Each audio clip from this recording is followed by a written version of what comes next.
Okay, everybody, it's about 9:05, so I think we're going to just get started. So I just want to welcome everybody here this evening for the call on Haifa. And as I mentioned in the beginning, if you didn't hear that Kim had an unexpected event pop up. So I'm Devorah Ben-Arosh, and I work with her on development and new developments here in Eretz Israel. And tonight we're going to be talking about Haifa, and we're going to meet a lot of exciting people who are living there, giving us an overview of what's life like in the third largest city in Eretz Israel, in Haifa. And just a quick little story about me. I made Aliyah back in 2004, and I had been learning in a program. I actually came in 2002 after 9/11. After I lived in New York City and I watched the Twin Towers fall, and something just woke me up, and I made my way to Eretz Israel, and I was living there for about 2 years when I decided that it was time for me to make Aliyah. And I came, and I worked for Asia Torah, and then I worked for Project Inspire, and then I opened up my own marketing agency, and I've been working in the Anglo world here in Eretz Israel. My entire time I've been here. I definitely would recommend learn Hebrew. It will help your life integrate much better, but it is possible to have life working completely in English in a little bubble here in Eretz Israel.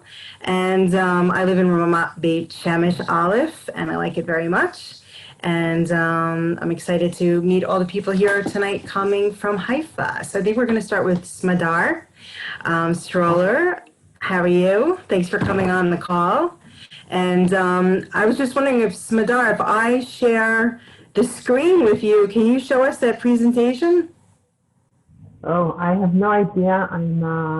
My computer was not working, so I'm working with my iPad, which is not the best. Okay, no problem, no problem. Let's just hear your story in the beginning, and then we'll figure that out. I can send this presentation to Rebecca or to Avrini, and maybe they can help us. What do you say? Okay, yeah, I'll send it to Rafi, and Rafi will be able to maybe help us. Okay. So tell us a little bit about where you live and what's going on in your world, in the world of Haifa. Okay, I'm sorry to interrupt. It's very hard to hear her. Her voice sounds very muffled. Okay, I'm gonna close my earphones. Hold on. You hear me better now?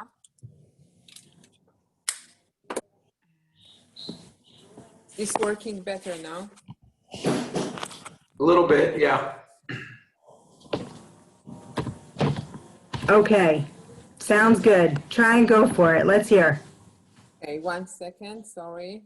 This day was not fun. I hope you can hear me.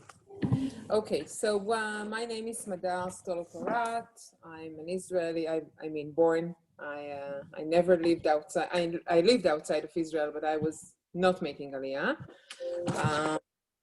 I have 3 kids, I'm a mother. I lived in Haifa most of my life, also now. And I started working at the Haifa Association, the Iriya, the municipality of Haifa, roughly 11 years ago, dealing with olim chadashim, mainly from English-speaking countries. The Haifa, the city of Haifa, first of all, as a place to live, when I got married, my husband was not originally from Haifa, and when we decided where we would like to raise our family, we thought that Haifa would be the right fit and not the place where he came from, somewhere in the north. And I have 3 kids that we use the education system of Haifa. My daughter is now in the process of studying medicine. My son is in a special unit in the army, and my youngest son is in a regular, well, he's still in high school. He just started this year. So I can tell you in terms of education and how would I say, arachim. Rebecca, do you know how to? Values. Values, exactly. In terms of. Smadar, I have your presentation. Smadar, I have your presentation up here. Do you want me to bring it up for you? You can. Okay. A little bit about the place where I work for. The Haifa Association is part of the Haifa municipality, and it deals mainly with olim chadashim, which means we have a very organized system to help olim chadashim, starting with a part-time or short-term absorption apartments, going through the assistance in the system, Ministry of Interior, Ministry of Absorption, Ministry of Education, registering the kids to school and kindergartens, all of those first steps in the process of Aliyah. We have a very organized like mechanism to help olim chadashim to have an easier start. Generally speaking, Haifa would probably be divided to four or five different sections where the English-speaking Anglo olim tend to choose. The first one that I would like to talk about is Ahuzza, and you have both Rebecca and Avrumi from Ahuzza. Maybe there are others. I don't see all the people here. I think Jody also, maybe. Anyways, no, I have another Jody. Sorry. They live in Ahuzza. They will probably elaborate later. Other three or four areas that the Anglos tend to choose is Neve Shaanan, besides Ahuzza that I just mentioned, Neve Shaanan, Kiryat Shmuel, and the young professionals, which are bachelors usually, would choose the Port campus area, downtown. And the reason they would choose this area is because the prices are very low. Just to give you an understanding of the prices, we are talking about 1,500 shekels. Oh, great, 1,500 shekels a month, towards 2,000. And again, shekels. So if you divide it to dollars, which is 3.5, I would say $350 a month. And in that area, we have a special ulpan that is called Ulpan at Central Carmel. It's ulpan for academics. And this ulpan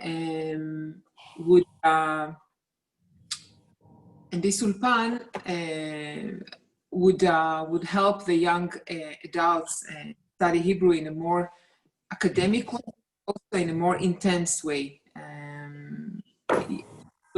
Anyways, all of the ulpanim in Israel are 5 months, 5 months, 5 days, 5 hours a day. But specifically, this ulpan is more intense and more thorough and more demanding. After 5 months of Ulpan Etzion, usually people would be kind of more fluent in Hebrew. I wouldn't say just fluent because it depends on language acquisition skills, but I would say that they would have a little bit of advantage. So when you speak about Haifa, one of our big advantages, which is, I think that's why Kim asked us to join, is to talk a little bit about real estate and to tell you that Haifa, being the third largest city in the country, has all the services you might need with a much lower price than other large places in the country. If you compare it to Tel Aviv or Jerusalem in terms of pricing of buying or renting a house or an apartment, the difference would be huge. More or less, Tel Aviv versus Haifa would be coming into the halfway price. My niece just started studying 1 year in Tel Aviv, a specific something for her high tech.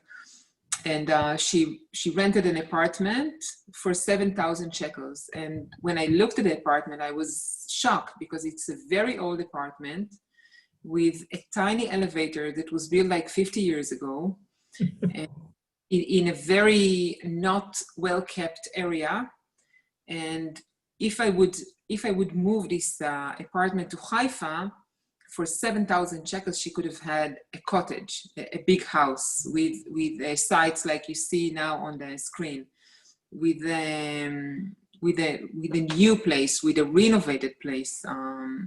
So in terms of pricing, Haifa is, there is no competition. Another great advantage of the city is the education. Haifa has a few private schools that are setting up a level or something to help the public education to try to achieve higher grades. And I can tell you that in terms of well, when we check about education, we usually look at eligibility for a bagut, for the matrix, for the final exams. So when you look at the scores of the Haifa students, kids, you would see that we are ranked very highly. And generally speaking, if I would compare Haifa to other cities around the world or places, Twin City with both Boston and San Francisco, when I'm talking about Boston, is the way that the city is built. It's an academic city. We have the Technion, which is highly nominated around the world, not just in Israel.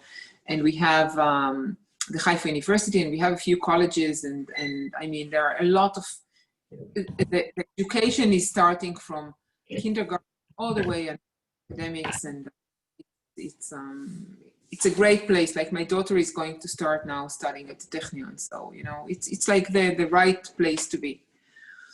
If you want to ask some questions.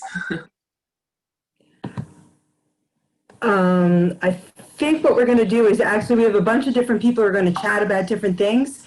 So we're going to just go on. At the end, we're going to field some calls, if that's okay. Right, sure. Okay, amazing. Okay, Avrami, are you on the call? Yep, I'm here. Amazing. Okay, if you want to tell us a little bit about yourself, what you're doing in Haifa, and anything that we need to know about what life is like for you there.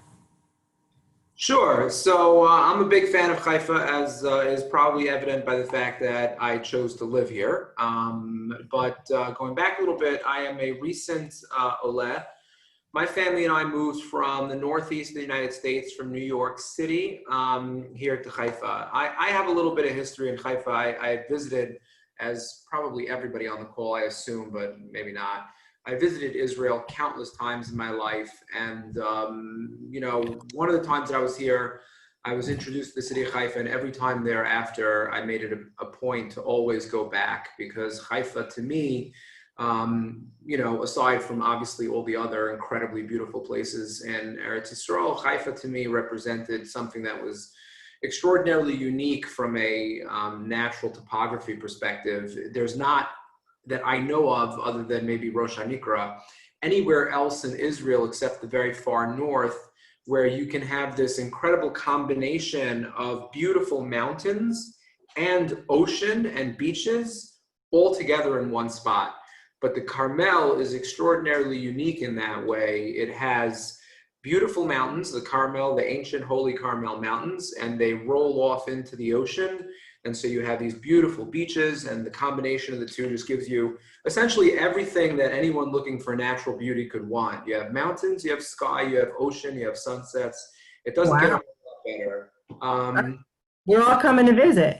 That was a big draw for me. But as Smadar has touched on, you know, it's not just all about what you see. It's also obviously a city, if you're going to live there with your family, it's a city that needs to function for you. And from the perspective of function, I think it has pretty much everything. I'm a real classical New York City person. I'm very obsessive about everything that I select, and I do a lot of research on it, and everything has to be just right for me to get it. So, you know, I was looking for a place that had incredible public infrastructure, that had great public transportation options, that had extensive education infrastructure and high quality education options for young children, growing children, and older children, and for potentially adults one day. And I wanted a city that was large, but not quite, you know, the large feel of Manhattan or Tel Aviv, but also not quite as small as the Yishuv or, you know, like another, you know, small town. I wanted access to medical facilities, good doctors, good hospitals, and potentially, you know, good markets to buy groceries, etc. Haifa offers all of that. And, you know, as a Northeasterner, I couldn't tell you how happy I am to never have to think about another Northeastern winter. But as a Northeasterner, I definitely wanted a little bit of variety in my seasons. I love the warmth of Eretz Yisrael. I love the sunshine. I love, you know, how wonderful it can be, the weather here. But I also like to have a cold, cozy day once in a while. And it's good to see some rain clouds on the horizon here and there and feel some rain on your face once in a while too. And so Haifa really offered that as well. It's a little bit north of Tel Aviv and the other central cities. And so in the winter, it gets a little cooler. You know, when I say cool, you're not talking about 10s, teens, and 20s. You're talking about 40s and 50s degrees. And when it rains in Israel, generally speaking, if you're north, you get to experience some beautiful rain. And then that leads to beautiful spring, where you have incredible blossoms and flowers and everything else. So, you know, when I added it all up, it was sort of a no-brainer. There's an incredible technology ecosystem here. I'm somewhat plugged into it. Professionally, I'm in finance, but my background is in technology. You know, they have the Matam, which has, you know, every one of the largest global technology names in the world are located there. Intel, Microsoft, Google, Yahoo, all of them, they're all there, IBM. And then you have, as Smadar pointed out, you have the Technion, which is Israel's MIT. You have Haifa University. From a hospital perspective, you have Bnei Zion, you have Rambam, you have Carmel Hospital. It's just chock full of all the things that a typical family and American, I would say, American type of person might be looking for. So for me, Haifa offered everything. And crucially, another very important point cannot be overlooked. The cost of living is a fraction, with respect to housing, is a fraction of what it is in Tel Aviv, Ramat Beit Shemesh, Yerushalayim, all the other central cities that the North American olim typically look for and select for all the reasons that they do.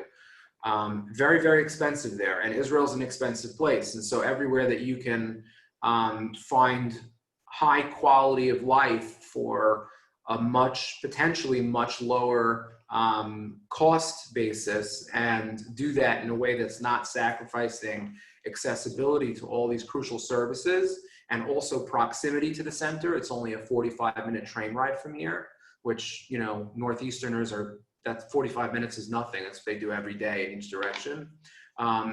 It becomes a no-brainer. And, you know, to Smadar's point about housing, to give you a sense, my apartment here in Haifa, whatever the price is, was for the same apartment in Tel Aviv, a quarter of the price. The same apartment in Tel Aviv is 400% the price of what I pay in Haifa.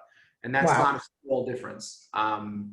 So of course, listen, food and all that is going to be the same anywhere you go, but ultimately, you know, when your cost of housing is so dramatically improved over other areas of the country, and you get all of the large big city facilities and resources, and that, you know, ease of proximity with mass transit to Tel Aviv and the center, for me, and I would think for many others, it really just becomes a bit of a no-brainer.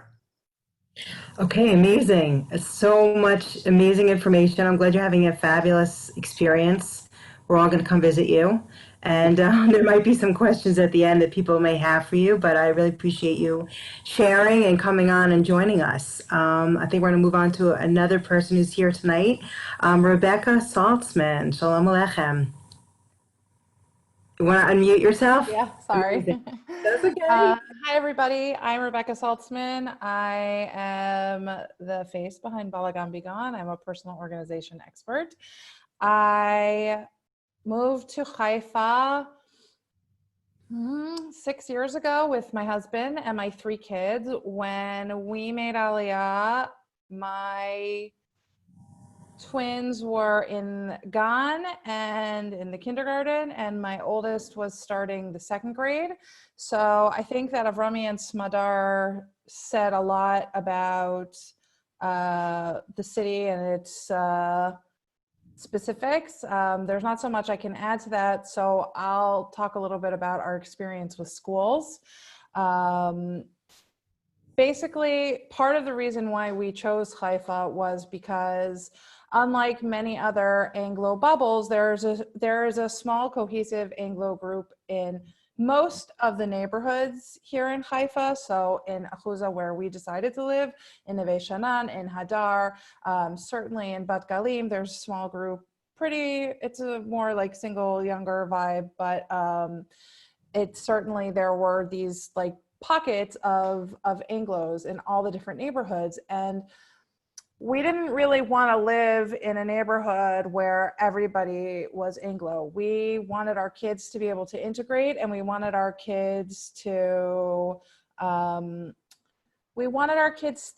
able to speak Hebrew. So many families move to different neighborhoods within the Merkaz, and the kids end up really struggling with Hebrew language, and it's harder and more difficult for them to go on to do university studies here or deal with the army, and they just always feel a little bit behind. And we really wanted our kids to integrate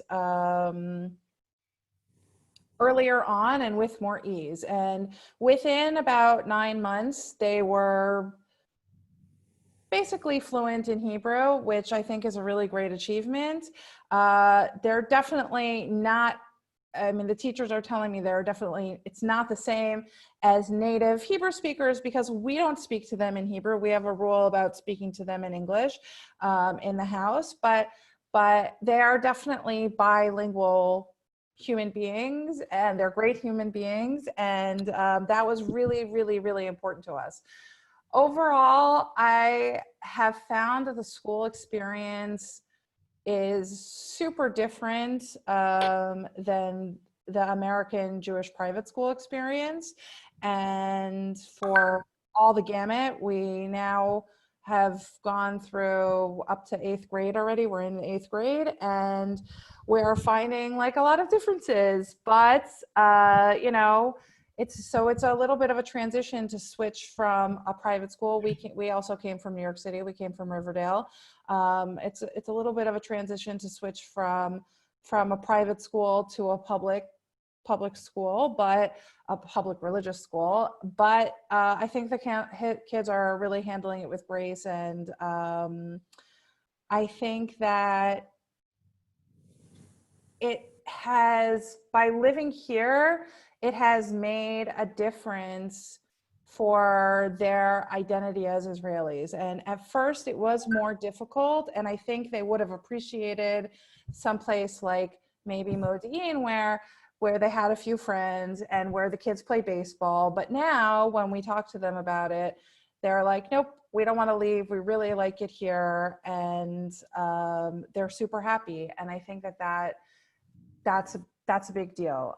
It takes time for kids to adjust. It takes time for that shift to happen, but it definitely can happen. From a working perspective, for me and my husband actually commutes to Ra'anana every day, which is a little bit long of a commute, but actually it's not really that much longer than his commute from Riverdale into Grand Central and then across to Rockefeller Center every day. It's you know, it is what it is. Like, and my commute depends on where my clients are. So, you know, some days I work from home, some days I'm with a client. That's all dependent. What I find is that Haifa really is easy to get around in. You don't need a car to live here. We didn't have one for the first 2 years that we lived here, even with 3 small kids, and it was fine. And when we needed one, we rented a car or we took a cab. Now we have cars to go in Haifa, which is a rent by I think it's by the minute actually. But now we have that in Haifa, and you can buy a membership. It's like Zipcar in the US, and you just, you know, put your membership on the dash and you drive away, and it's great. And they're all over the city. And the public transportation in general is just really, really good. In fact, Haifa, I think, Smadar, you can correct me if I'm wrong, but I actually think Haifa has the most unique modes of transportation throughout the country. Like, we have the most variety of transportation. We have the world's shortest subway. We have the Metro-Neat, which is sort of like a light rail, but not on rails. it's like a longer bus that is sort of express bus system. We have buses, we have the train, and we are putting in cable cars to go from the bay up into the Technion. And actually, when I drive my son to school, sometimes I can see them. It's actually fascinating. Yeah. Haifa University. There are two places. There's two stops, yeah. But it's fascinating, and it's really interesting to see them putting it in, and it's nice, and the city is looking. We have a new mayor, and the city is looking for ways to innovate and be green. And over the next few years, the renovation of the port is going to take place. I love looking out at the sea every day. I love living in the mountains. To me, it's the perfect marriage between the city and nature. And that's really what I think makes Haifa really, really special. Beautiful, amazing. Wow, it sounds like you're enjoying it, and everybody loves the aesthetic of the land. It really enhances your lifestyle. So that's really 100%. beautiful. Amazing. Okay. So I think we're going to move on to my friend Nurit Levy. Shalom Aleichem. How are you? You want to unmute yourself, Nurit? Hi, how are you? How are you, everybody? Hi. Thank God. Good. Thanks for joining us. So why don't you tell us where you live and about what's going on with you and your kids and your school? So I live in Hadar Elyon, which is the upper part of the Hadar neighborhood. It's the biggest. Hey, Nurit, if I'm hearing you the way everyone else is, nobody can hear you. Can you turn your volume up a little bit? Yes, I'm going to try. Hold on. Is it okay? Hello? Yeah, I can hear you. Better? Okay. So According to Reisel Edelman, it is not better. According to her husband, he's asleep. I don't know. Keep talking and let's see. okay, so give me 1 second. Maybe I'll try to. So that's better. I can hear you perfectly.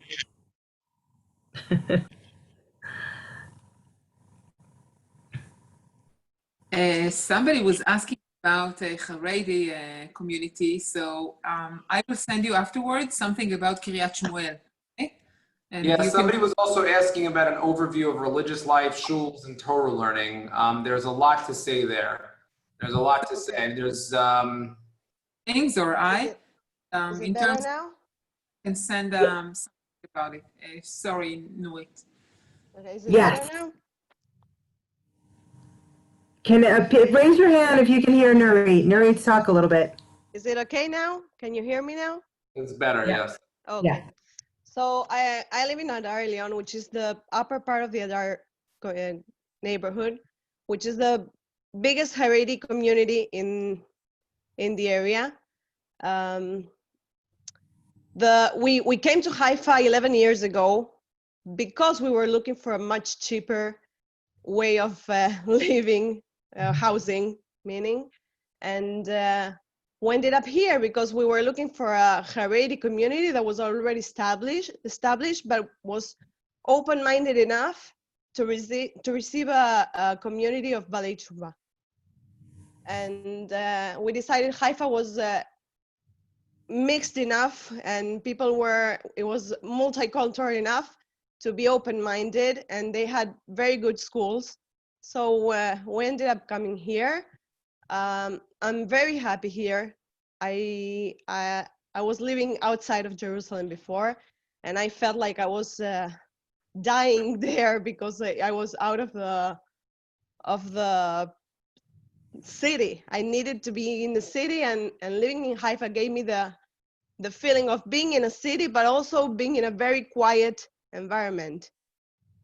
You don't feel the buses, and you don't feel the smoking, although everyone knows there's enough.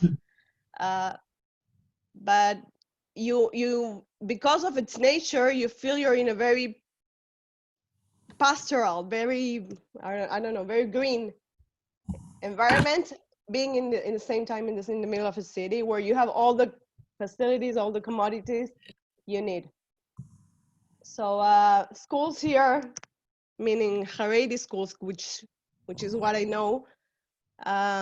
There's not many, but they're very, very unique because you can find many Haredi portions of the society mixed in the same school. It's not like you have only like a Litaim in one school or only Hasidim in one school.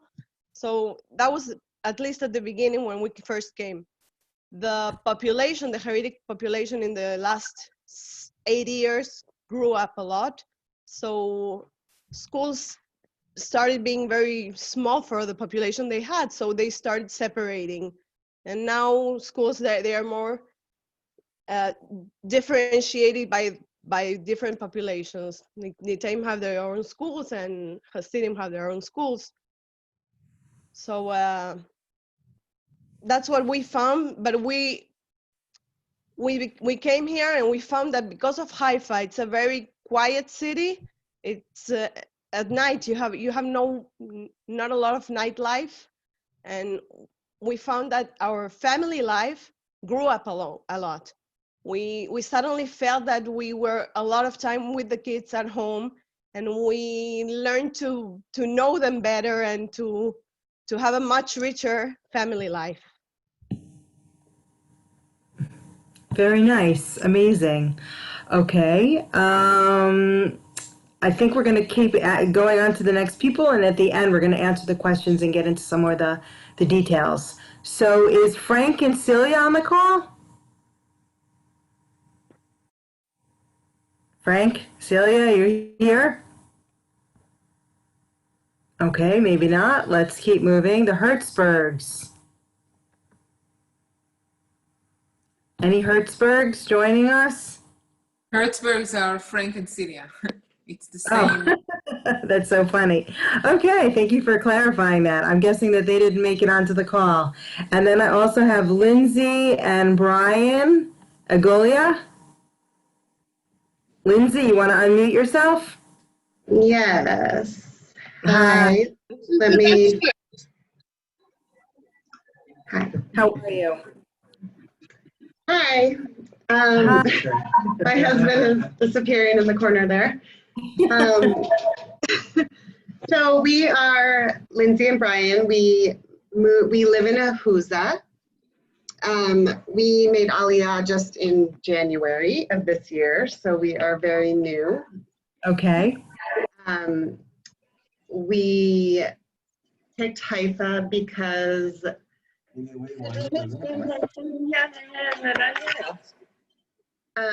so we really wanted to live in the north. We wanted to live in a city, but not one of the biggest cities. So we picked the third biggest city.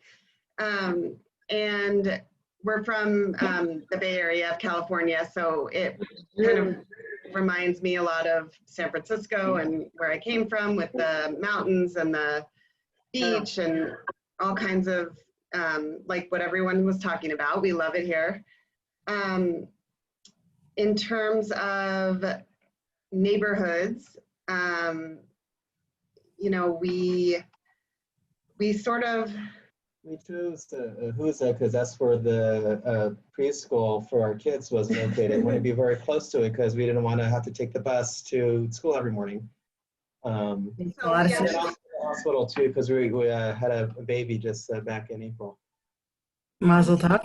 We came on a pilot trip last year and we met with Smadar, and she sort of pointed us in the right direction. Thank you, Smadar. You found us our bond for our kids, and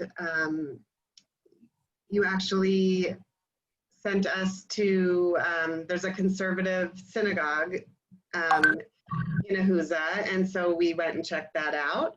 And we just sort of found that everything was coming together and everything was like right in this neighborhood. And we thought it was the perfect place to be for our first year because we did not have a car, and things in walking distance, the restaurant walking distance, there's a medical facility here, there's Horev, there's a lot of things just here, so we didn't need a car. Yeah, it's been absolutely perfect. We chose to do an Airbnb for the first couple of months. We came in the middle of winter in January, right before that huge, massive rainstorm that we had with flooding.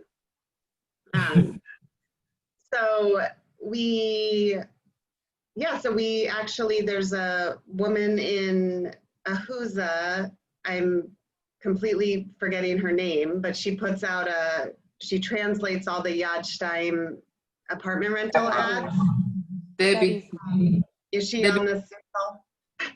No, she's not on the call.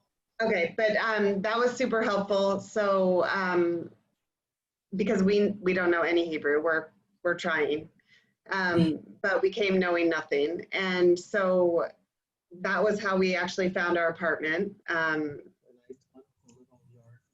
Yeah, we found a perfect apartment. We're like right in the middle of everything. We can walk everywhere, and we have a huge patio, which worked out very well because we moved in 2 weeks before the lockdowns for Corona.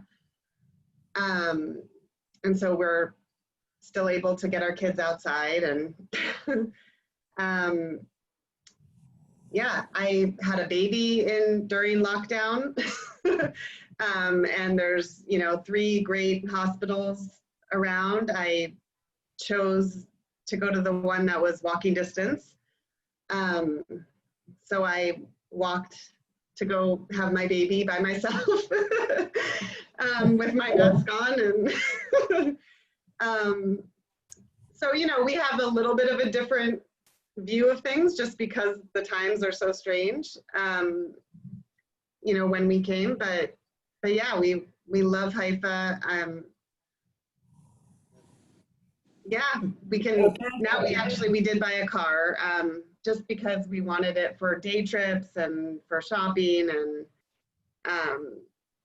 and so, we are still very American in our, we like to go to IKEA and go shopping, and we. It's okay, you're normal. Wanting to have a car in Israel. Good. Yeah. So, so we love Haifa, and now our kids are still in Gan. We have a 3-year-old and a 5-year-old and this baby. But everything, we actually live right next door to the public school. So we plan, when our daughter starts Kita Aleph, she'll probably go right next door, which is fabulous. Yeah, we're really happy. Nice mix of people, and it kind of feels like a small town within the big city. Yeah, that's what it sounds like. Yeah. Amazing. Okay, so Avrami, maybe we can go back to you to answer some of those questions. The religiosity question, the mix in the neighborhoods. Maybe you can address some of those points. So some people asked about religious life, Torah learning, etc. Look, Israel's a unique place, right? It's not like the United States. It's not like, it's not what you're used to. So that's the first thing you have to understand. But having said that, you get what you want out of it. In other words, if you want to find a very frum, if you will, AKA Orthodox religious neighborhood and environment to live in, you'll find it in Haifa. As Nurit said, she moves from, the Yerushalayim area to Hadar in Haifa. Hadar is the center of, Vishnitz, Hasidish, and ultra-Orthodox, and yeshivish universe in Haifa. So if that's what someone's looking for, they can find it there. But you should be aware, as as a non-Israeli, non-Israel cultured Orthodox Jew, it's not like it is in America. Like, you don't pick a neighborhood like Flatbush or Borough Park, and it's kind of like very, very much leaning in one direction, but open and accepting, and generally easy for almost anyone to be there. In an ultra-Orthodox neighborhood in Eretz Yisrael, like Hadar or like Mea She'arim, if you are not of that very specific philosophy, you do not belong there and do not fit in. And I don't say that in a negative way. I say it in a positive way. It's extraordinarily passionate. It's extraordinarily strong. And you have to be very much of that disposition, or you're not going to fit in as much as you want to. So, especially for me, listen, I may not look it, but I like my Borough Park in Williamsburg, and my Muncie and all the other wonderful, Orthodox places in New York. I'm able to survive, live, and thrive in those places because I come from that type of background, and it's easy for me to fit in and enjoy them. But I would never fit in that type of neighborhood in Eretz Yisrael. So I picked a modern Orthodox neighborhood, which is in Ahuzza.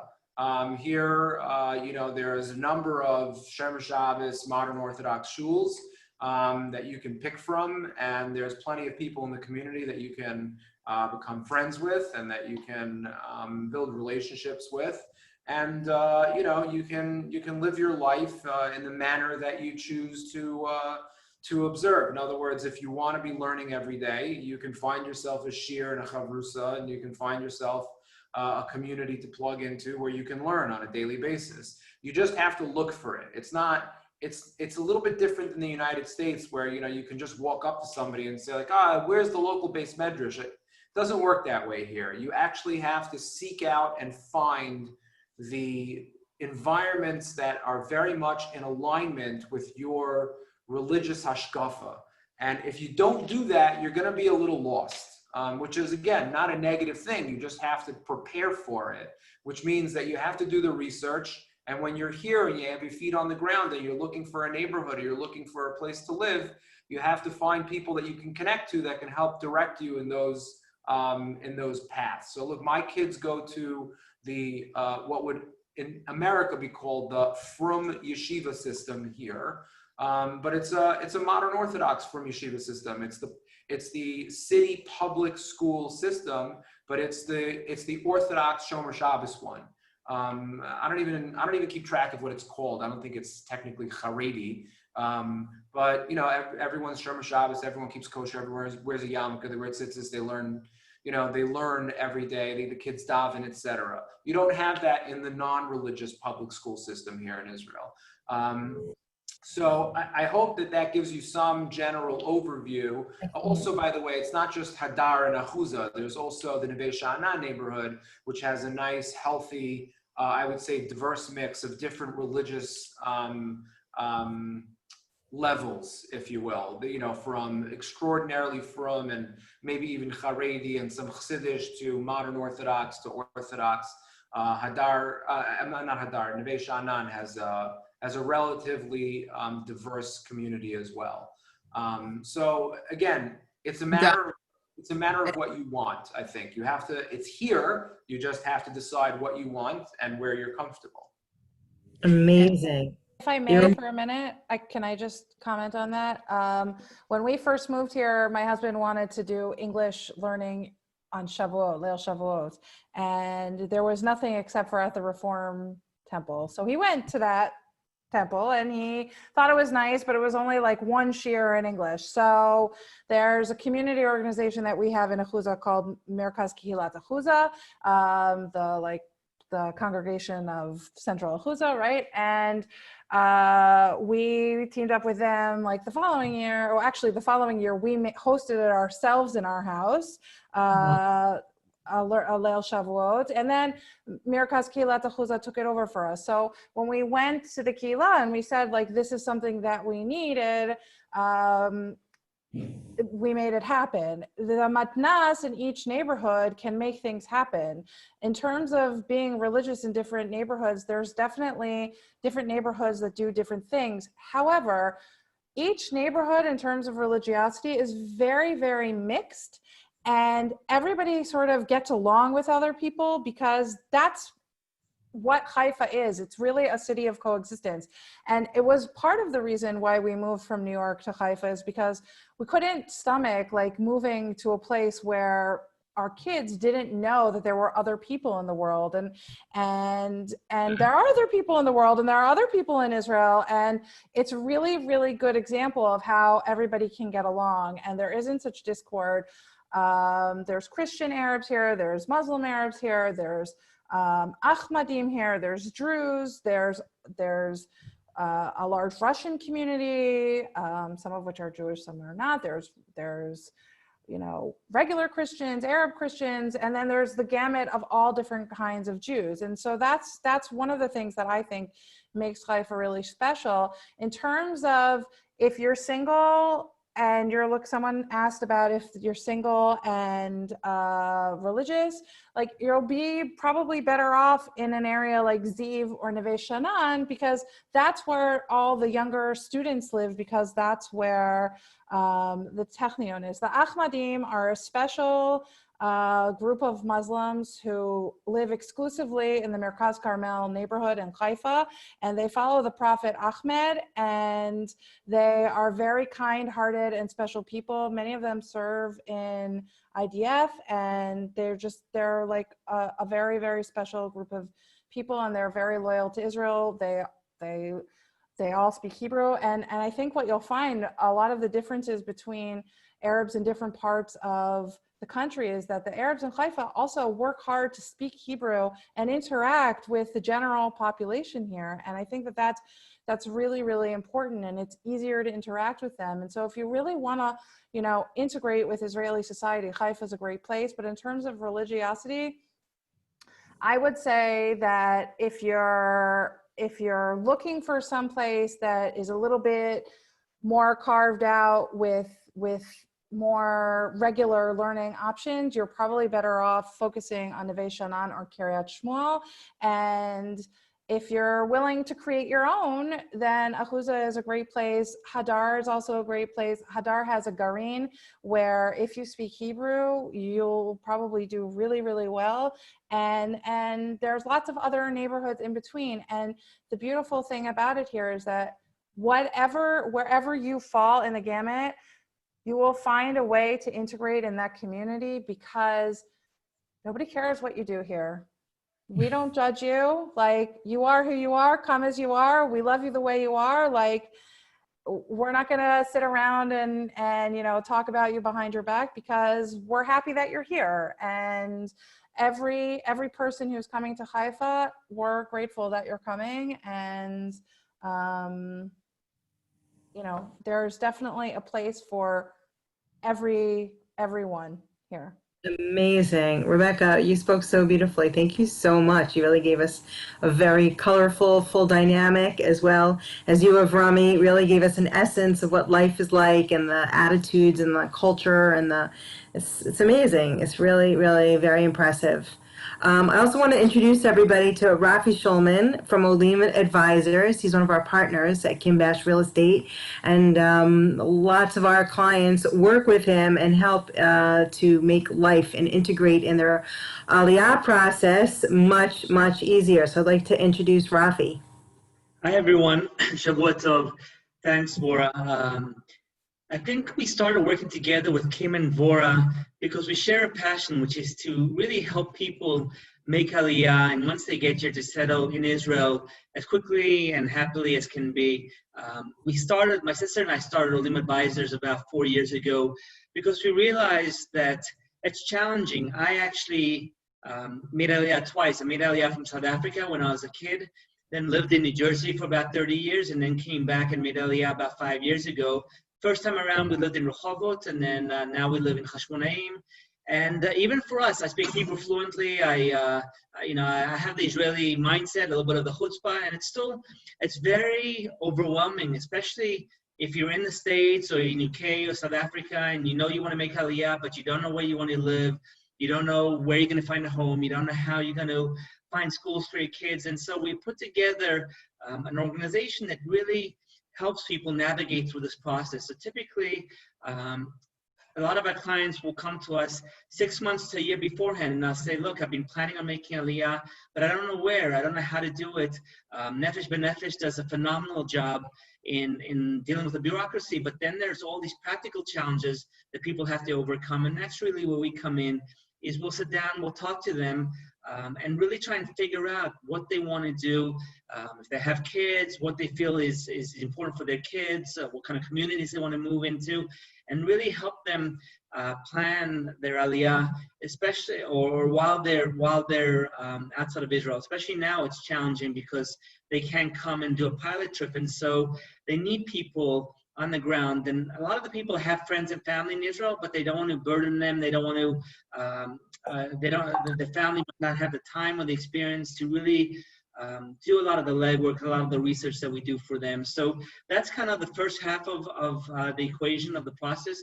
And then once they get here, as you probably all know and remember, there are a lot of things that have to happen. You have to open up a bank account, go to Misrad HaKlita, go to Misrad HaPnim. You know, a lot of these things can be a little frustrating, time consuming. And so we hold their hand as they go through the process, really making sure that they settle, they have a soft landing, that their kids are happy and taken care of. We'll very often work with the parents and with the school teachers and administrators to make sure that the kids are getting all the support that they need, and you know that they're happy in the schools that they're in. And so it's really an ongoing support that we give to the olim, anywhere from a year to 2 years. So it starts half a year to a year beforehand, and it goes 6 months to a year after that. And the reason why Kim and I felt it would be helpful to just be on this call is that I know a lot of people on this call and other calls have this dream of making aliyah, but they don't know where to begin. You know, they're not quite sure how to kind of start that path, start that game plan. And so we're just here to help. If anybody has just general questions or specific questions, I'll put my contact information in the chat. And I just really encourage all of you to reach out to us. We'll help you in any way that we can. And really, I think for us, for my wife and I, and for our 4 kids, it was the best decision we could have made. It's an adjustment, and I think anyone that's gone through it will be upfront and tell you that you're not just going to land in Israel and day 2 it's going to be all fine and good, but it does get better every day, every week, every month. And the key is, like a number of you people said, if you have a positive attitude and you really you approach life with the mindset that you'll overcome it, and you'll just make sure that you keep on plugging away, then at a certain point you'll realize that you've settled in Israel, and please God, you and your kids will be happy. And so I really want to encourage you, and to just continue in the path that you've gone down, and wish you a lot of atzlacha. And if there's anything that I can do, just feel free to reach out to us, and be happy to help you. So good meeting you all and seeing you all, and I hope to be in touch. Rafi, if you want to put your email in the chat, that would be really great. Is Shlomo Levy here? Nareed, is Shlomo here? No, he was not able to come. He was not able to. Oh, okay, I'm sorry to hear put that. a link for his number. He's a real estate agent here. Okay. And he has a lot of apartments and houses and everything, and he's very well known in Haifa, not only in the Haredi community, in all of Haifa. He works with all of the real estate agents here in Haifa. So I'm gonna put also a link to his phone number or a link to his. In terms of housing, I want to add that we recently chose a few agencies that are going to give services to Olim Chadashim while they make Aliyah and they are looking for an apartment. These agencies had to go through, how do you say Michraz, Rebecca? A vetting process? Yeah. And they were approved. They also have guarantee. They are not going to do problem with Olim. Their contracts are screened by our lawyers. So, and they are not going to charge any money. So once you make Aliyah, you need a service of that kind, have it in Haifa. Okay, does anybody have any questions before we Can I say one last thing? Sorry. Yes, you can. We have Smadar, who is really amazing, and a lot of other cities don't have a Smadar. And what Smadar does is she helps people integrate in the city, and she works for the area. So if you have a problem with something government related, she can help untangle some of that mess in a way that's very efficient. I'll give you an example. We had a problem with the internet one day, and I wasn't sure if a school payment that I made went through or not, and she was able to check and verify for me if a school payment went through, which is just like an amazing thing, right? Like who would think like someone in the government could do that? But Hadar can do that, and she can do a lot of amazing things.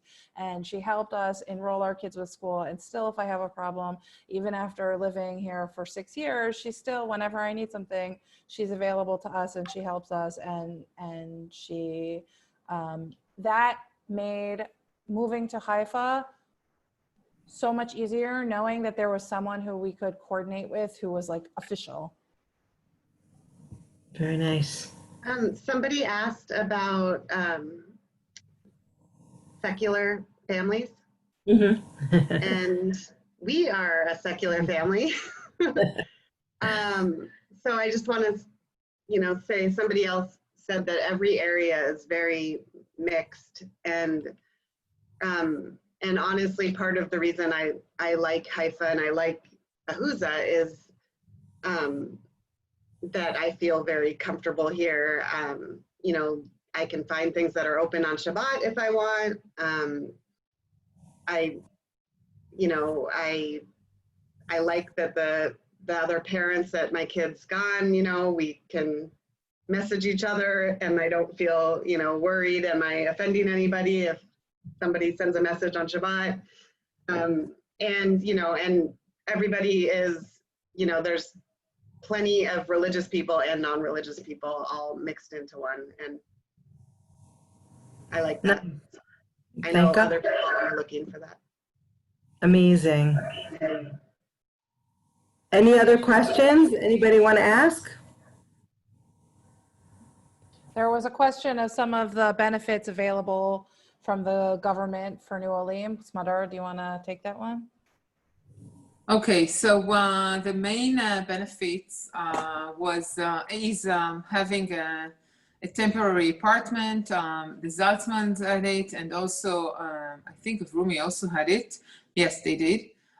So we have like 6 or 8 spread out apartments. One of them is in Ahuzza, another one in Neve Shaanan, and we have some by the beach. Once you make Aliyah, I'm not talking about now Corona times and quarantine, but once you make Aliyah, you have to provide a first address in Israel, and it has to be a place which is not hotel. And we have a temporary apartment. During that time, you're able to look for a more permanent one. And then, as I explained before, we have the real estate agencies, or we have Yatu, and we have the Ahuzza translations. And I book appointments with olim. They come to my office and we sit together and we look at a website, Yatu and or others, and we screen options. Another advantage, which is very it is very, very important for olim with kids. We have friendly olim schools in Haifa. The school the Saltzman went to, they have a learning center after the school hours. So in the morning, they have an olim teacher that helps the kids, like every school. But after the school is finished and the kids have to go home and have homework, assignments, and the parents do not speak yet Hebrew, they have no one to help them. So we have learning centers. We also have like a summer activity to preparation for school. We just finished before the school year starts 2 weeks of introduction to school with the school kids. And it's all either free or very low amount. We call it money to guarantee your place, but it's not really a payment, like 20 shekels for the whole activity. We have some trips and parties and things that are going on during the holidays or during vacations. We have very well organized, as I said, a system, both with all of the governmental offices and the Ministry of Absorption. We set appointments. We try to cuddle the Oleh Hadash as much as possible, and it doesn't matter how many years he is in Israel. We do not set time. No, you are 1 year, 2 years. We no longer accept you as an Oleh Hadash. He's Oleh Hadash as long as he feels like Oleh Hadash. We have 3 types or 4 types of ulpanim in the city, and I'm not talking about the semi-private ones that are now more or less in Zoom, but I'm not talking about those ones. We have an option for morning, evening, seniors, and academics. We are very much opening a class every month. So when you come to, when you make Aliyah and you're in a small town, you usually wait for the next session to start. In Haifa, you don't have to wait more than a few weeks. And it's a big advantage because you receive an absorption basket in the first 6 months. And this is the time that you're supposed to finish with at least the first session of Ulpan, unless you're good enough to be enough with that. But if you will start Ulpan after 6 months, then you kind of use all of your absorption basket, and then only then you start Ulpan, which is making things more complicated. I assume there are more things which I cannot remember right now. Some of it appears in the presentation, but if you have, we have also, in terms of special needs, when kids would like to sign to school, we try to treat or to deal with all of the logistics prior to Aliyah. I ask the parents to send all of the papers to me, including medical papers, psychiatrists, and schools. And we do the committee prior to their Aliyah. So when the family arrives, especially when a kid is in an institution or in a more, full day or even full week place, school, then we try to ease the process to the parents, and we are doing it in advance. I guess that's more or less most of the things that I can talk about. Okay, amazing. I just want to let everybody know that the call is being recorded. It's going to be on Kim's YouTube channel probably within the next 24 hours. We'll send out a link to everybody, and also we'll also send out Smadar's PowerPoint presentation. We'll post it on the groups as well as on Kim's Facebook page and in an email. So you're going to get all the information, and feel free to drop us an email, a WhatsApp, a question on anything as far as moving to Haifa, real estate in Haifa, life in Haifa, connecting you to anybody on the call. We're happy to be a liaison for you in any step of the way in this process. So I really want to thank everybody for coming out tonight and participating and sharing all this amazing information. Sounds like Haifa is an extraordinary, wonderful, very multicultural blending community. It sounds like a really great place and beautiful place to live. So Shavua Tov, everybody, and thank you. Good night. Bye, everybody.